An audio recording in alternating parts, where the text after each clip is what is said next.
Hello everyone, welcome to Uttam's academy. Andhra Pradesh నుంచి మనకు అతి త్వరలోనే కానిస్టేబుల్ వేకెన్సీస్ అయితే రాబోతున్నాయి. మరి మనకు 13వ తేదీ మార్చి నాడు జరిగినటువంటి సమావేశంలో 3000 ఖాళీలు ఫిలప్ చేయబోతున్నాం అని చెప్పడం జరిగింది.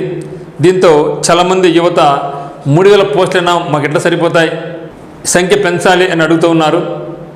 మరి యాక్చువల్గా ఎంత పోస్టులు రాబోతున్నాయి, కానిస్టేబుల్స్ ఎంత ఉంది, ఎస్ఐ ఎంత ఉంది అని ఒకసారి ఇక్కడ పరిశీలిస్తాం. మరియు నోటిఫికేషన్ కూడా ఎప్పుడు రావచ్చు, ఎగ్జామ్ ఎప్పుడు ఉండవచ్చు, ఇవన్నీ కూడా మనం డిస్కస్ చేయబోతున్నాం. మరి చూస్తే ఎస్ అండ్ కానిస్టేబుల్స్ మీద ఇది ఒక మాస్ రిక్రూట్మెంట్. సో డిఎస్సి ఏ విధంగా అయితే ఉంటుందో ఎస్ అండ్ కానిస్టేబుల్స్ కూడా అంతే క్రేజ్, అంతే మాస్ నోటిఫికేషన్ అనమాట. అనేక మంది ముఖ్యంగా గ్రామీణ ప్రాంత అభ్యర్థులు వీటికి ఎక్కువ పోటీ పడుతూ ఉంటారనమాట. ఇదే నమ్ముకొని ఉంటారు, గ్రౌండ్ ప్రాక్టీస్ చేస్తూనే ఉంటారు. ఇప్పటికి నోటిఫికేషన్ రాక 3 సంవత్సరాలు అయిపోయింది. మరి ఇప్పటికైనా సరే వేకెన్సీ ఎక్కువ వస్తాయంటే రావడం లేదు. సో దానివల్ల నిరుద్యోగ యువత ఎవరిది నమ్ముకొని ఉన్నారో చాలా ఇబ్బంది పడుతున్నారు. ఎందుకంటే 3 సంవత్సరాలు అయిపోయింది కదా నోటిఫికేషన్ రిలీజ్ అయ్యి. మరి వేకెన్సీ భారీగా ఉంటుంది అనుకుంటే మరి 13వ తేదీ జరిగిన మీటింగ్లో 3000 ఫిలప్ చేస్తున్నామంటే చాలామంది నిరాశజనకంగా ఉన్నారు. యాక్చువల్గా గవర్నమెంట్ ఫామ్ అయిన తర్వాత మన హోమ్ మినిస్టర్ గారు చెప్పింది ఏమంటే మొత్తం 19,999 వేకెన్సీస్ ఉన్నాయి, మేము అన్నీ కూడా ఫిలప్ చేయబోతున్నామని చెప్పడం జరిగింది. ఇప్పటికి గవర్నమెంట్ ఫామ్ అయ్యి 2 సంవత్సరాలు కాబోతా ఉంది. ఇంతవరకు ఒక్క నోటిఫికేషన్ కూడా అయితే మనకు లేదనమాట. అయితే అట్లీస్ట్ 19,000 కాదు కదా, మరి ఏమనుకోండి, మళ్ళీ ఇక 20,000లో మళ్ళీ ఏం చెప్పారంటే మేము 12,000 ఫిలప్ చేస్తామని కూడా చెప్పడం జరిగింది. ఈ 12,000 కూడా పక్కకి వెళ్ళిపోయింది. మనం అనుకునేది ఏమంటే ఇక్కడ 20,000 లేకపోయినా 12,000 మనం అనుకునేది ఏమంటే అట్లీస్ట్ 6,000 ప్లస్ కానీ 2 విడతల్లో ఇస్తారు. 6,000 అనుకోవడం జరిగింది. మరి చివరికి ఇదేమో క్యాన్సిల్ అయిపోయి ఇదిని 2 డివైడ్ చేస్తున్నారు. అంటే దీంట్లో సగం చూడండి ఎంత తగ్గించండి. ఇప్పుడు 3,000 చెప్తున్నారు, అంటే 20,000 ఉండేది 12,000 అయిపోయింది. తర్వాత 6,000 అది కూడా కాస్త 3,000కు వచ్చేసింది. సో దీంతో ఎవరైతే ఇది నమ్ముకొని ఉన్నారో వాళ్ళందరూ కూడా చాలా నిరాశగా ఎదురు చూస్తున్నారు. మరి ఖచ్చితంగా గవర్నమెంట్ ఈ 3,000 కాదు కదా, అట్లీస్ట్ 6,500 వేకెన్సీస్ ఫిలప్ చేయాలి అనేది అందరూ కోరుకుంటున్నారు. ఈ యొక్క 6,500 వస్తే వేకెన్సీ ఏమవుతుందంటే మనకు 6,000 ఏమైతే మనకు కానిస్టేబుల్ పోస్ట్ ఉంటాయి, మిగతా 500 మనకి ఏముందంటే ఎస్ఐ జాబ్స్ ఉంటాయి. మరి మనకి ఏమైంది, ఇక 6,000లో సగమే కదా. సో 6,000లో సగం ఎంత, 3,000. ఇక 3,000 పోస్టులు మాత్రమే ఇస్తాము అనేది ఇప్పుడు వార్త. మరి ఇది ఎప్పుడు అంటే 13/3/2020 ఇది అఫీషియల్గా ఇంతకన్నా తగ్గదు, ఖచ్చితంగా తగ్గదు, పెంచాలి మనం కోరుకుంటాం అందరం కూడా. మరి దీంట్లో చూస్తే కానిస్టేబుల్ పరంగా civil constable, AR constable, fireman, warder, excise constables అన్నీ కలుపుకుంటేనే 3,000. అంటే అప్పుడు అన్నీ కూడా తక్కువ వస్తాయి. సివిల్ ఈసారి ఎక్కువ పోస్టులు రాకపోవచ్చు.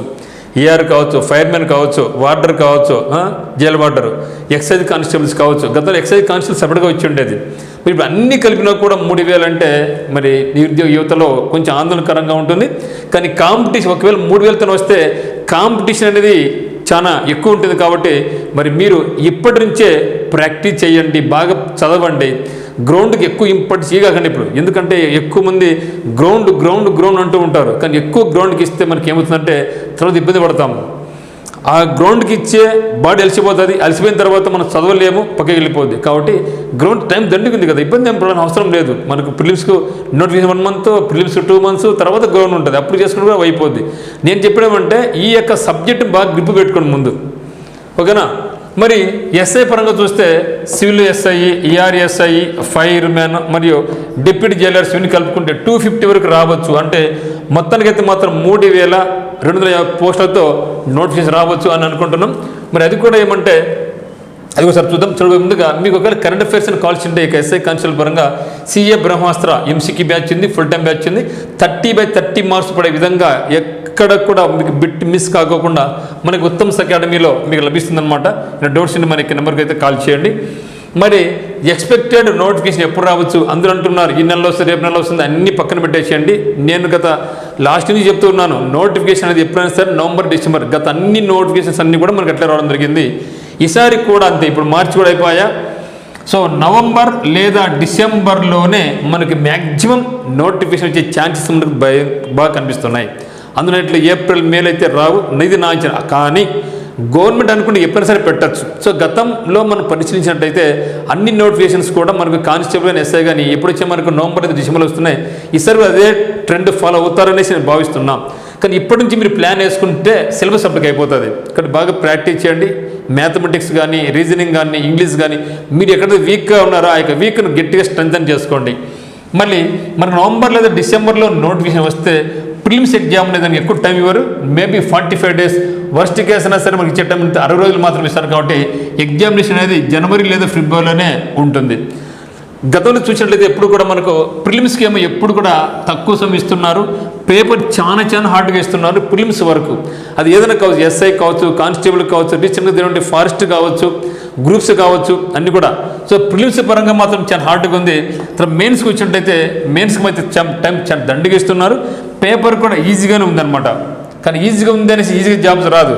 అప్పుడే కాంపిటీషన్ ఎక్కువ అవుతుంది, కట్ ఆఫ్ మార్క్ బాగా పెరుగుతుంది. మరి మనం ప్రిలిమ్స్లో ఇక్కడ పాస్ కావడం కష్టం, ఈజీనే. ఎందుకంటే 40% మార్కులు, బీసీకి అయితే 35%, ఎస్సీ ఎస్టీకి 30% వస్తే సరిపోద్ది.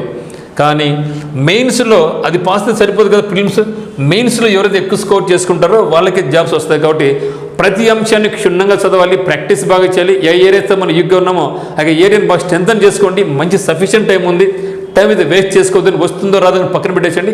డ్యామ్స్లో అయితే ఈ యొక్క ఇయర్లో నోటిఫికేషన్ రాబోతూ ఉంది. కాబట్టి తక్కువ వేకెన్సీ ఉంది. కాబట్టి కాంపిటీషన్ కూడా హై రేంజ్లో ఉంటుంది. దీన్ని దృష్టిలో ఉంచుకొని అభ్యర్థి కష్టపడి ప్రాక్టీస్ చేయండి. మాక్ ఎగ్జామ్స్ బాగా రాయండి. గతంలో జరిగిన ఎగ్జామ్స్ అన్ని కూడా ఒకసారి చెయ్యండి, అనలైజ్ చేయండి. ఖచ్చితంగా మనం సక్సెస్ సాధించుకోవచ్చు.